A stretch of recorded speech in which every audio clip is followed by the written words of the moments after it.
الحمد لله رب العالمين. الحمد لله على رسوله الأمين. اللهم يا ربنا لك الحمد على هذا المطر الكريم. اللهم اجعله صيبا نافعا. اللهم وكما أحييت به الأرض فأحيي به قلوبنا. اللهم إن رسولك قد قال أن دعوة المطر مستجابة. اللهم فإنا ندعوك أن تغفر لنا ذنوبنا وأن تغفر لنا سيئاتنا. اللهم اغفر لنا ما فات وارحمنا واعصمنا فيما بقي وما هو آت. اللهم إنا نسألك تيسيرا لأمورنا وتفريجا لغمومنا وتنفيسا لكروبنا. اللهم من كان منا محسنا فزد في إحسانه ومن كان منا مسيئا فتجاوز عنه. اللهم إنا أسرفنا على أنفسنا بكثرة الذنوب والمعاصي ونعلم يا ربنا أنه لا يغفر الذنوب إلا أنت، وأنت القائل قل يا عبادي الذين أسرفوا على أنفسهم لا تقنطوا من رحمة الله. اللهم فأبدل سيئاتنا حسنات. اللهم فأبدل سيئاتنا حسنات. اللهم أعطي كل واحد منا سؤله يا كريم. اللهم حقق لكل واحد منا أهدافه. اللهم يسر لنا الدراسة ويسر لنا الأعمال. اللهم اجعل رزقنا حلالا.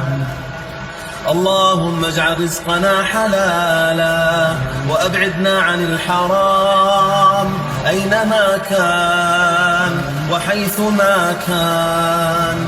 اللهم قنا شر الفتن ما ظهر منها وما بطن.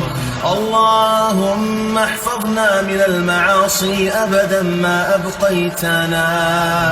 اللهم أنت الرحيم فارحمنا، وأنت الكريم فأكرمنا، وأنت الغفور فاغفر لنا، وأنت المحسن فأحسن إلينا، وأنت الجواد فجد علينا.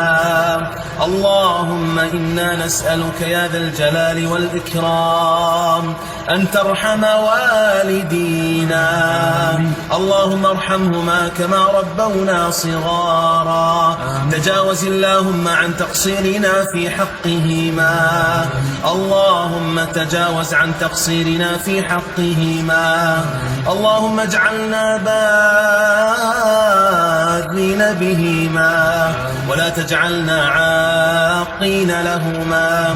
اللهم اجعلنا سببا في فرحهما وسرورهما ولا تجعلنا سببا في حزنهما يا ذا الجلال والإكرام. اللهم أطل في أعمارهم. اللهم أطل في أعمارهم. اللهم أحسن أعمالهم. اللهم من كان منهم مريضا فعافه، ومن كان منه في صحة فزد اللهم في صحته وعافيته. اللهم إنا نسألك الفردوس الأعلى ومرافقة حبيبك المصطفى. اللهم إنا نعلم أننا لسنا أهلا لجنتك ولا أهلا لصحبة نبيك، ولكن لنا طمعا فيك يا مولانا، ولنا رجاء فيك يا خالقنا. اللهم أعز الإسلام والمسلمين وأذل الشرك والمشركين.